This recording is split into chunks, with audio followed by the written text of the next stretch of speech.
Las ranas y el pantano seco. Una fábula corta sobre la prudencia. Dos ranas vivían en un pantano. Eran felices hasta que el pantano se secó. Entonces decidieron buscar otro lugar donde vivir.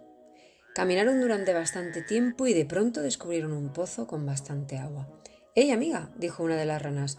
«Bajemos a este pozo, podemos vivir aquí. Hay bastante agua». Pero su compañera se quedó algo pensativa y luego respondió: «¿Y qué haremos si una vez que vivamos aquí se seca el agua? ¿Cómo podremos salir entonces?». Moraleja: antes de actuar, piensa muy bien en las consecuencias de tu decisión. El cofre de Alexandra.